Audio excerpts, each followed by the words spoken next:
nosso tema agora é meio ambiente. 5 de junho é o Dia Mundial do Meio Ambiente. A data que há 50 anos foi criada pela Organização das Nações Unidas, tem como objetivo promover atividades de proteção e preservação do meio ambiente. Para falar sobre este assunto, o que tem sido discutido, inclusive nesses encontros internacionais, com países, especialistas, nós estamos recebendo um ambientalista, Deocleciano Guedes, que eu vou chamar de professor, porque na prática mesmo foi meu professor.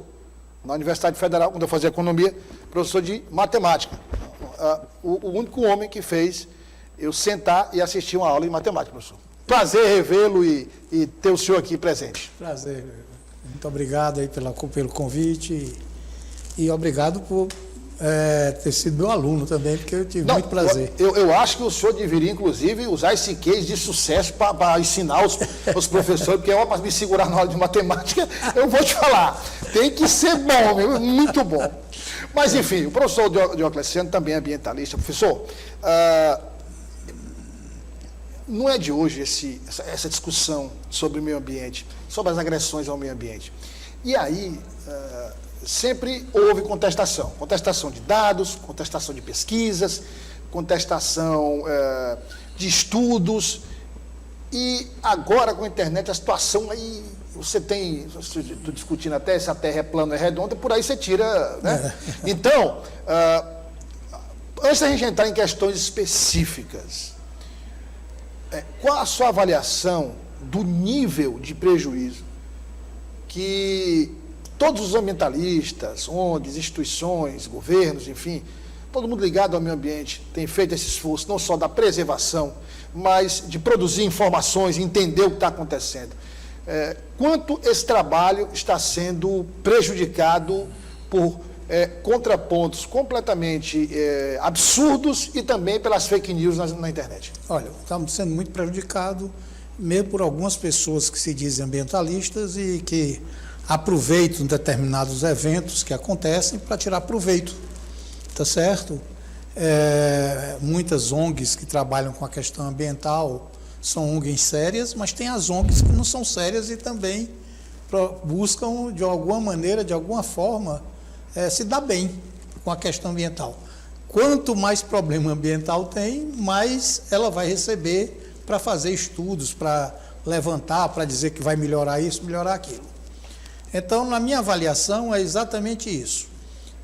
Tem muita gente séria trabalhando, realmente a questão ambiental precisa se ter um cuidado muito grande, mas um cuidado muito mais científico, muito mais preciso do que só escândalo, só...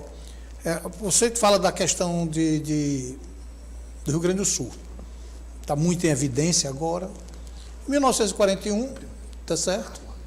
Em 1941 houve uma cheia no Rio Grande do Sul, não tão grande quanto essa. Quais foram as consequências? Hoje, as cidades são mais impermeabilizadas, eram muito maiores, são muito maiores. A cidade de Porto Alegre, por exemplo... Na época, 41... De 41 não era nada. Hoje é muito maior a cidade, tá certo?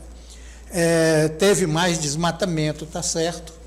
E, de uma hora para outra, se libera 3 barragens, água de 3 barragens, quando a cheia já estava atingindo o ponto máximo. Quando esse controle deveria ter sido feito mais cedo. Mais cedo. Soltando devagar. Exatamente.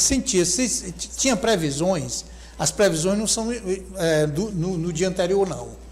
A meteorologia já informava previsões de grandes chuvas naquela região. Com muita antecedência. Com muita antecedência. Então o pessoal já sabia. Então, aquelas barragens precisavam ter sido escoadas mais cedo um pouco, já que elas estavam chegando no limite, mas deixaram para fazê-lo exatamente no pior momento da cheia, quando a cheia estava atingindo níveis absurdos. E aí houve uma conjunção de fatores, questão também do vento que impediu o escoamento da água, uma conjunção de fatores que, por exemplo, a gente vê um trabalho nesse aspecto muito bem feito para exemplificar o que o senhor acabou de dizer, um trabalho muito bem feito da barragem de Boa Esperança.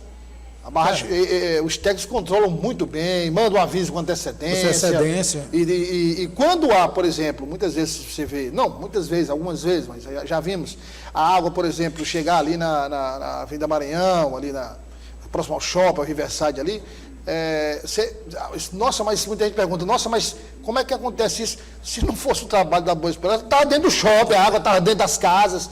Ali é porque realmente chegou-se, quando acontece isso, chega a ser um nível de precipitação pluviométrica muito grande, e aí termina acontecendo isso. Mas, no caso específico, professor, a tecnologia, como o senhor falou, ela tem esse lado importante que ajuda no estudo, na produção de informações, do monitoramento. Mas, de outro lado, também atrapalha. Vamos tratar começar a tratar de um assunto, o senhor falou, de Porto Alegre, que cresceu, o solo mais impermeabilizado. Então, vamos lá. Cidades planejadas. Quando se fala cidade planejada, né, as pessoas imaginam, não, porque tem que constituir tudo direitinho ali, aquela cidade você está num ponto e vê o outro ponto que a rua atravessa, a cidade toda, os quarteirões todos bonitinhos ali e tal, tudo bem feito. Não é só isso. Não é só isso. Teresina, por exemplo, enfrenta um problema sério, e aí muita gente atribui ao escoamento da água, também é um fator que colabora, a questão dos bueiros, a questão das galerias, colabora. Mas o crescimento desordenado, aquela história do fluxo natural da água, por onde a água passa. Se essa água ela tem um fluxo que passa por aqui, aí você pega e constrói um condomínio nesse local. Essa água ela vai continuar tentando escoar por esse ponto. Vai acontecer o quê? Vai alagar o condomínio, vai alagar outros locais e tal. Isso já é algo implementado nos governos, nas empresas, ou ainda se comete muito erro na hora desse planejamento, professor? Olha, nós cometemos muitos erros na hora de planejamento. Cidade planejada, as pessoas imaginam muito mais que ela tem os quarteirões em tudo certinho, do mesmo tamanho, que você chega de um lugar tal com muita facilidade para chegar em outro. Mas muitas vezes falta um planejamento, tá certo? Da questão de escoamento, né? Das cheias que acontecem. Teresina, veja, você lembra de uma cheia há um tempo atrás, você estava falando de Boa Esperança. Boa Esperança segurou muito a cheia, aquela cheia que no Puti Velho ali ficou tudo inundado. Foi muito difícil retirar as pessoas de lá, e muitas casas ficaram debaixo d'água. E isso não aconteceu mais. Por quê? Melhorou? Melhorou a Chesf tomando mais providências de reter água e, quando está próximo do inverno, fazer um cálculo e soltar a água, tá certo? De acordo com que a chuva venha, repõe aquela água sem ter prejuízo no fornecimento, na geração de energia. Ou seja, se antecipando. Se antecipando, tá certo? Então você não vê, ela controla o máximo que ela pode. Só tem um defeito na Boa Esperança, foi não ter deixado uma escada de peixe para subir e para voltar, né? Porque para vocês foi uma lástima que aconteceu. Quebrou essa cadeia todinha produtiva. Mas, mesmo assim, a Chesf tem controlado muito bem. Mas isso não impede que, num momento de grandes chuvas, tá certo? De uma crise climática de chuvas e tudo, caia muita água aqui, que não venha ter inundações aqui. A gente tem sorte, você falou de crise climática, muita chuva, por exemplo. A gente tem, para o Rio Parnaíba, a barragem de Boa Esperança. Para o Rio Puti, barragem nenhuma. Nenhuma. Seria a barragem de Castelo, que nunca foi construída, entrou inclusive no PAC, por causa de uma besteira de documento, quer dizer, era, na época, se eu não me engano, 350 milhões de reais. Ia revitalizar a região todinha economicamente, produção de peixe, balneário, ia ajudar a reter água do Rio Puti. Então, se nós tivermos uma chuva, por exemplo, muito forte, ali naquela região ali, você vê que se a gente fazer uma comparação, o mesmo nível de chuva naquela região, o mesmo nível de chuva lá, Boa Esperança. Nós vamos ter impacto, dependendo do nível de chuva, zero, aqui na área da Avenida Maranhão, mas se você olhar na Vila Mandacaru, ali pelo MDB, você tem praticamente uma enchente. Tem muita enchente, por quê? O Rio Parnaíba barra um pouco, dado o poder de velocidade da água dele e tudo, barra um pouco o Rio Puti. Não entra a mesma quantidade de água do Puti que entra, não é assim. E já está provado que o Parnaíba, a força da água do Parnaíba termina barrando um pouquinho. Se o Puti der uma grande cheia, e o Parnaíba também, vai inundar novamente, do mesmo jeito que aconteceu já algumas vezes e ninguém toma conta. Mas uma outra coisa também é que a questão climática é uma questão muito improvável, porque não depende só de dizer, não, está desmatando, está só fazendo isso ou fazendo aquilo. Depende também de outras coisas planetárias, tá certo? Você vê toda hora que você diz a posição de planeta tal com a posição de planeta tal, está fazendo mais atração aqui ou acolá, e essas previsões são feitas depois de você observar tudo isso, né? E alguns ambientalistas às vezes exageram. Por exemplo, a nossa Caatinga se transformou em Mata Atlântica. Para que um exagero maior, tá certo, do que um decreto na época que a Marina era ministra, e ela é ministra de novo, assinou um decreto onde o Parque da Serra das Confusões é um parque de Caatinga, é o maior parque de Caatinga do Brasil, para preservar a nossa Caatinga, que é própria do Nordeste.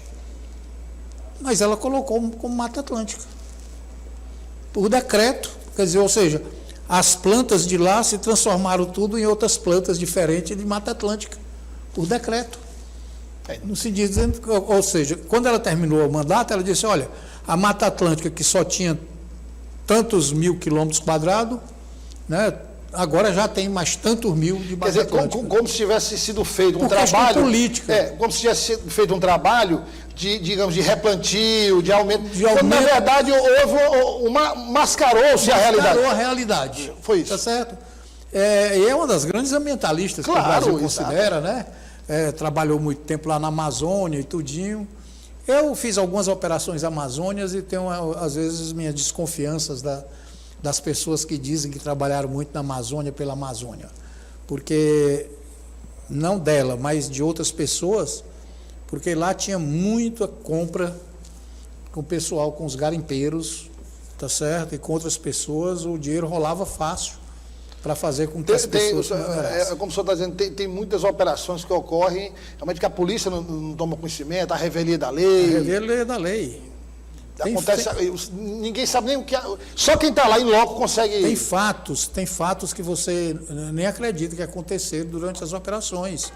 Você chegar na casa de um servidor do IBAMA, que convida a gente para almoçar na casa dele, e nesse convite era na beira de um rio, né, o escritório de um dos municípios lá do Pará, e quando nós chegamos, saímos seguindo ele, tudinho, subimos no morro, a casa dele no alto, uma casa dele 10 vezes mais chique do que a casa de alguma pessoa daqui de Teresina.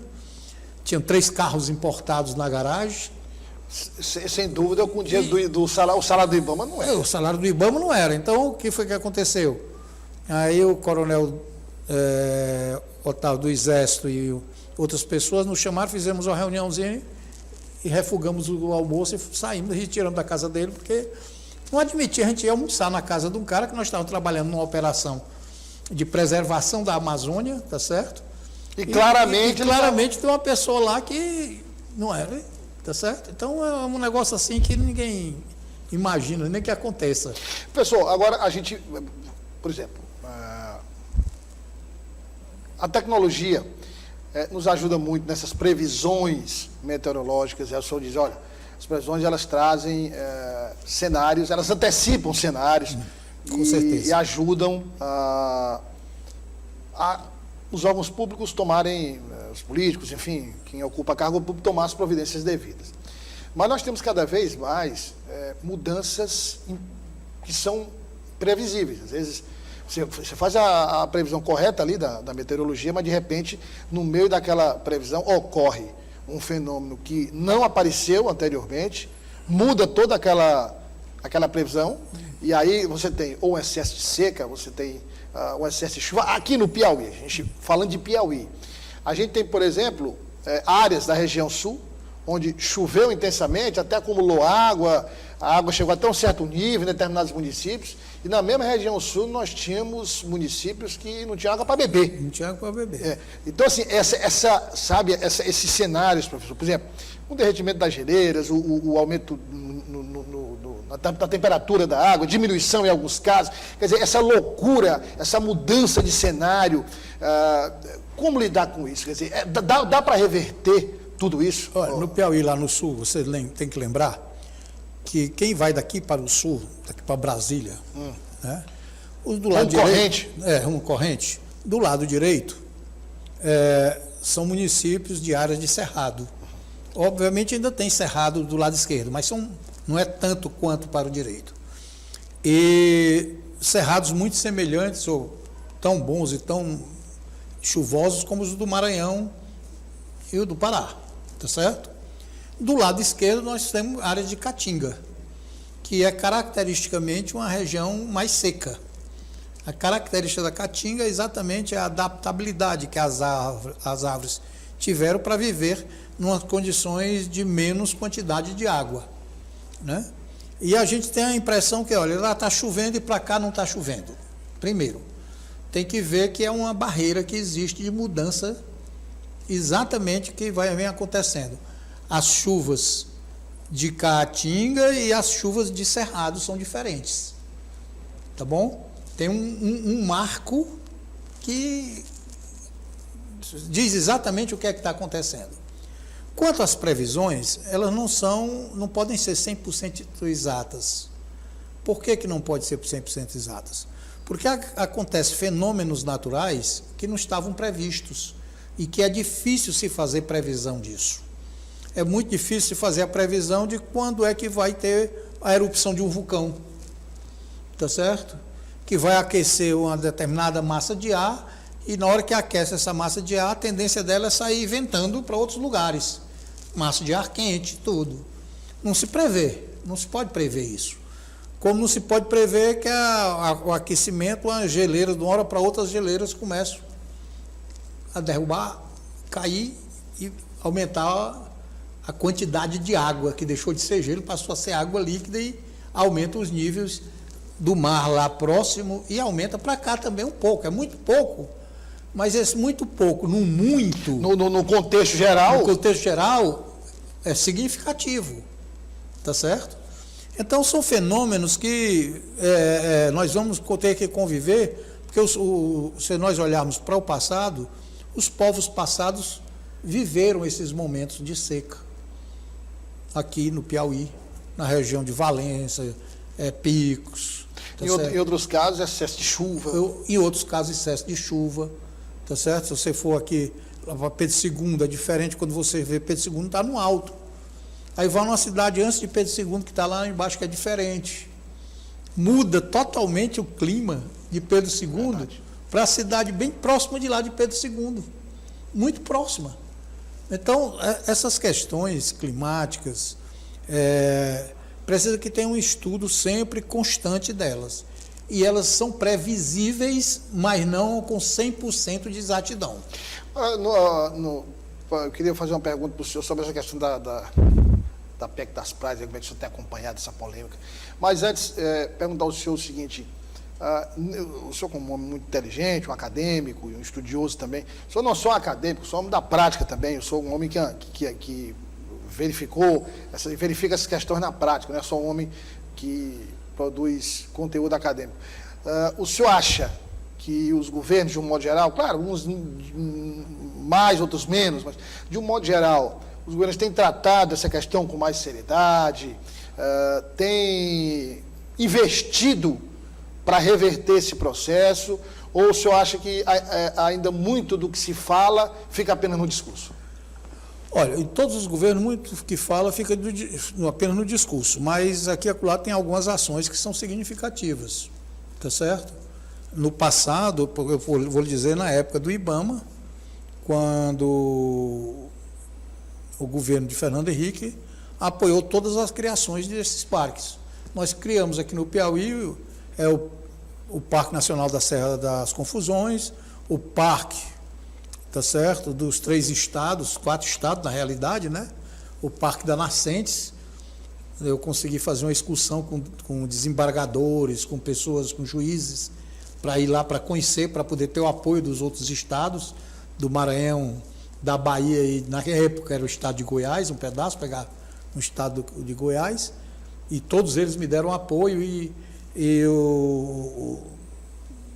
principalmente o doutor Roberto daqui e o outro, na época, deram assim, um apoio fundamental para que eles trabalhassem a cabeça dos outros governadores para que fosse criado um parque, que fosse nós que criássemos o parque, o Piauí criando um parque das nascentes, que era o Rador e o Parnaíba.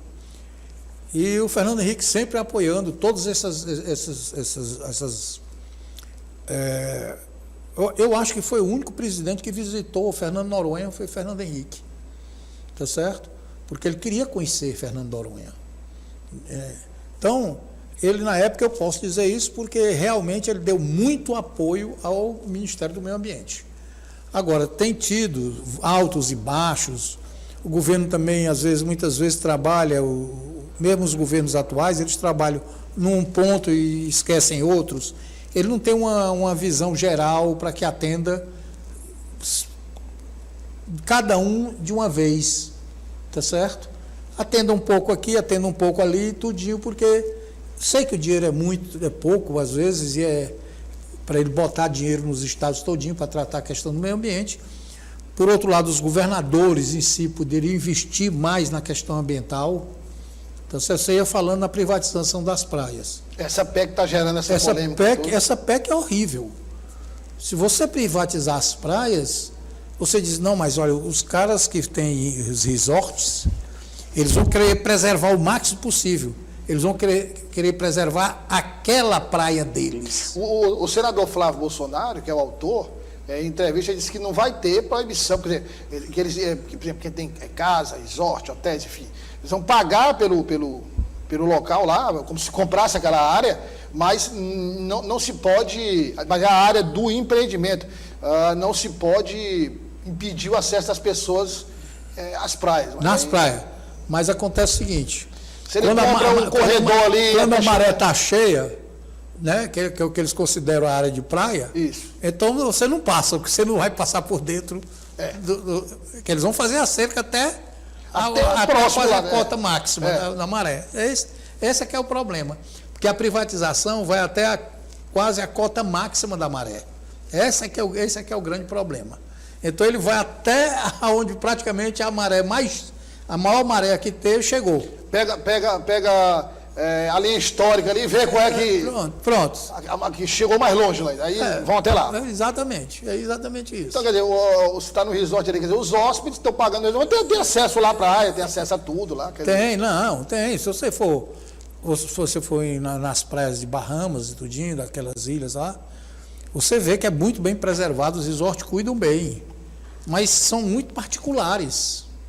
Tá certo? E são a ilha toda, ele só tem um resort aqui, o resto da ilha não tem problema. Está tudo livre lá para você andar e tudinho. Quer dizer, o resort tem a área dele lá, que é dele, que disponibiliza para os clientes, mas tem o restante da ilha E disponibiliza mas você pode entrar na praia. Você não pode entrar em outras áreas que são do resort. Pronto. Mas nós estamos falando de uma ilha. De uma ilha. Não é num continente como esse, do tamanho. Como o nosso. Agora, professor, o senhor fala, é muito caro. É muito caro, realmente, se a gente analisar equipamentos, enfim, estrutura é muito caro. Mas, por exemplo, você tem uma polêmica enorme desde o governo passado sobre o Fundo da Amazônia. Quer dizer, países que colaboravam, passaram a não colaborar mais, retiraram os investimentos. Eu confesso ao senhor, eu não sei se esse fundo foi reativado, se os países que saíram já voltaram. Quer dizer, aí você tem o que era oferecido, tinha França, Estados Unidos, enfim, outros países. Você tem a interrupção de um histórico de investimentos, que eram investimentos importantes, somados aos investimentos do Brasil, enfim, dava para se ter ali uma estrutura mínima. Aí você tem uma interrupção, aí você fica com um vácuo. Quer dizer, da interrupção até a rearticulação de todos esses países, você fica esse vácuo nessa carência de investimento. Exatamente, muito carente, fica muito tempo. Olha, a questão ambiental é porque, primeiro, todo mundo entende um pouco de meio ambiente, tá certo? E as pessoas começam a dar palpites da forma como ele vê, e não da forma científica, de uma forma mais observadora. Você vê o seguinte, não, lá em Barra Grande aquilo é um absurdo, que faz aquelas casas tudo juntinho uma da outra e tudinho. Aí você só fala de Barra Grande. Aí depois o outro vem e diz, não, mas Barra Grande gera emprego, gera renda. E é verdade também. Mas as praias estão livres lá para você andar. Nenhum resort ali, nenhum daquelas barracas tem o direito de privatizar a praia. A faixa de praia está livre. Está livre, todinha está livre. Nada é calçado, não tem calçamento, não tem nada, está lá intacta, tá certo? Só tem as casas construídas, as pensões, os hotéis, tudinho, mas você não vê calçamento. O calçamento é na parte velha antiga, onde pega a igreja por ali, tudinho, o resto não. É tudo feito como os ambientalistas queriam que se fizesse. Tá certo? E aqui ainda se reclama de Barra Grande. A diferença é muito grande. Professor, para encerrar uma pergunta, nós vamos entregar para os nossos filhos e os nossos filhos para os nossos netos um mundo mais cuidadoso com o meio ambiente. Claro, existem processos que não têm retorno, e se houver uma coisa de muito longo prazo, pelo menos a gente vê uma diminuição das agressões, começa com essa desaceleração das agressões, até se equilibrar e depois... Quer dizer, o senhor acha que esse nível de conscientização vai aumentar a ponto de a gente entregar para os nossos filhos, os filhos para os nossos netos, um mundo mais preocupado com o meio ambiente, com o meio ambiente mais equilibrado do que o que nós vemos hoje? Com certeza.